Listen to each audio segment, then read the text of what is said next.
प्रिय मित्रों, आज हम आपको एक ऐसी बात बताने वाले हैं जिसको जीवन में अपनाने से बहुत सारी परेशानी दूर हो जाती है। कहानी सुनने से पहले चैनल को सब्सक्राइब कर लें और बेल आइकन भी दबा लें। आइए शुरू करते हैं। एक बार एक शिष्य बहुत दुखी मन से अपने गुरु के पास गया और गुरुजी से पूछा कि मैं क्या करूं, मुझे कोई भी व्यक्ति प्रेम नहीं करता, मैं बहुत दुखी हूं, कृपा मुझे बताइए मैं क्या करूं। गुरुजी उस शिष्य के बारे में जानते थे कि ये बहुत ज्यादा बोलता है और आधा अधूरा ज्ञान सबको बांटता फिरता है, दूसरों से सुनी हुई बातें करता है और समझता है मैं बहुत बड़ा ज्ञानी हूँ। तो गुरु ने कहा, अगर तुम इन नियमों का पालन करते हो तो तुम्हारा दुख दूर हो सकता है। गुरुजी ने कहा, ध्यान से सुनो, इन 5 मौकों पर इंसान को अपना मुंह बंद रखना चाहिए। पहला, जब तुम्हें लगे कि कोई तुम्हारी भावनाओं को शब्दों से नहीं समझ सकता, उस समय भी चुप रहना चाहिए। अक्सर हम लोगों को अपनी परेशानियां बताना शुरू कर देते हैं, जबकि हमारे आसपास रहने वाले ज्यादातर लोगों को इससे कोई मतलब नहीं है कि हमारे जीवन में क्या गुजर रहा है। हर इंसान को केवल खुद से मतलब होता है। वह केवल खुद के बारे में बात करना चाहता है, वह केवल खुद की तारीफ सुनना चाहता है।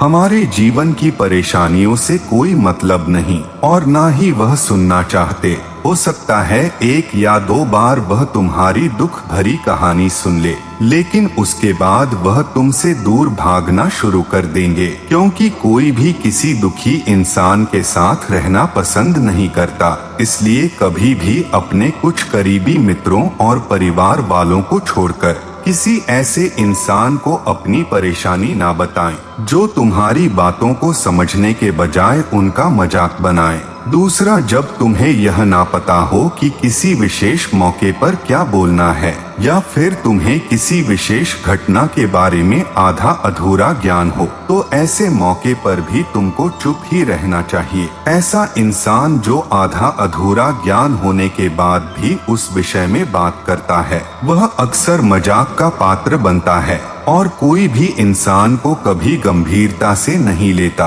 अपनी बात को प्रभावशाली तरीके से वही इंसान रख सकता है जिसे उस घटना के बारे में गहराई से जानकारी है। इसलिए कभी भी आधी अधूरी और इधर उधर से मिलने वाली जानकारी के आधार पर लोगों से अपनी बात मनवाने की कोशिश ना करें। प्रभावशाली बातचीत करना भी एक कला है, इसको कोई भी इंसान सीख सकते हैं। बस आपको बातचीत शुरू करने और उसे लीड करने के सिगरेट जाने की जरूरत है।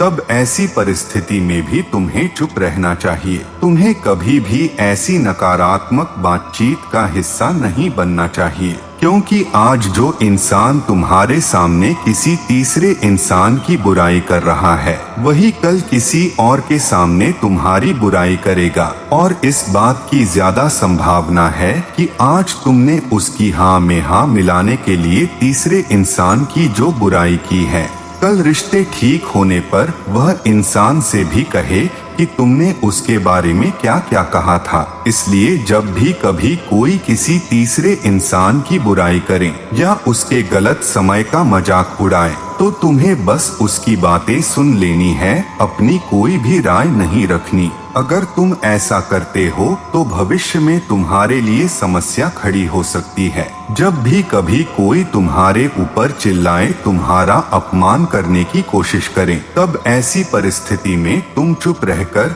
सामने वाले के गुस्से को कम कर सकते हो। जब तुम सामने वाले के क्रोध का जवाब क्रोध से ना देकर उस समय चुप रह जाते हो, तब यह बात उस क्रोध करने वाले इंसान के दिल में लगती है। गुस्सा कम होने पर उसे अपनी गलती पर पछतावा होता है और ज्यादा संभावना है कि वह अपनी गलती के लिए क्षमा मांगे। अगर क्षमा नहीं मांगता, अंदर ही अंदर खुद को समझने लगता है या फिर अगली बार तुम पर गुस्सा करने से पहले कई बार सोचेगा।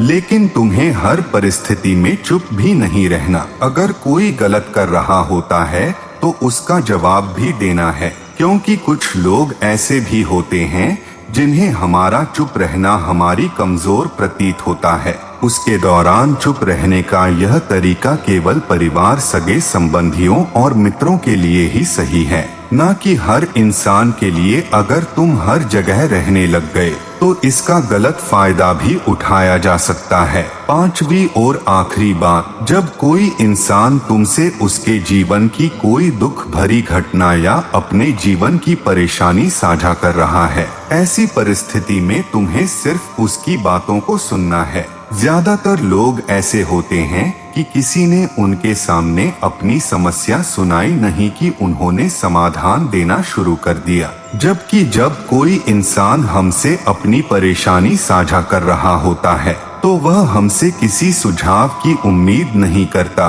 वह बस यह चाहता है कि हम उसकी पूरी बात ध्यान से सुन लें, क्योंकि जब हम किसी की परेशानी को ध्यान से पूरा सुन लेते हैं तो उस इंसान को आत्मिक शांति मिलती है। उसे ऐसा लगता है कि चलो किसी ने तो मेरी बात को समझा। अधिकतर मौकों पर जब लोग हमसे अपनी परेशानी साझा करते हैं तो बस हमें अपनी बात बताना चाहते हैं। वह नहीं चाहते कि हम उन्हें सलाह देना शुरू कर दें, क्योंकि जो सलाह हम उन्हें देने वाले हैं उन्हें पहले से ही पता है। परेशानी के समय में किसी इंसान को सांत्वना देने का तरीका है कि हम उसको ध्यान से सुन लें। जब हम लोगों की बातों को पूरा सुन लेते हैं, बिना किसी सलाह के पूरे ध्यान से सुनते हैं, तो उनकी नजरों में हमारे लिए सम्मान का भाव पैदा हो जाता है। हम ज्यादा गंभीर, समझदार और दिमाग वाले इंसान प्रतीत होते हैं। इसलिए अब जब भी अगली बार हमसे कोई अपनी परेशानी साझा कर रहा हो तो बस उनकी बातों को ध्यान से सुन लेना, और जब तक वह तुमसे ना मांगे तो उन्हें किसी भी प्रकार की सलाह मत देना। गुरु ने कहा, मेरी एक बात हमेशा याद रखना, जब तुम बोलते हो तो लोग तुम्हारी तरफ ज्यादा आकर्षित होते हैं कि तुम क्या हो और तुम क्या सोचते हो। दोस्तों, इस वीडियो के माध्यम से हमने ये जाना कि किन किन परिस्थितियों में शांत रहना है। यह भी जान लिया कि कम बोलकर अपनी प्रतिष्ठा वापस पाई जा सकती है। शिष्य ने प्रणाम किया और वहां से चला गया। मेरी बात को अंत तक पूरा सुनने वाले दोस्तों का बहुत बहुत धन्यवाद। दोस्तों, जाने से पहले प्लीज इस चैनल को सब्सक्राइब करना बिल्कुल ना भूले। धन्यवाद।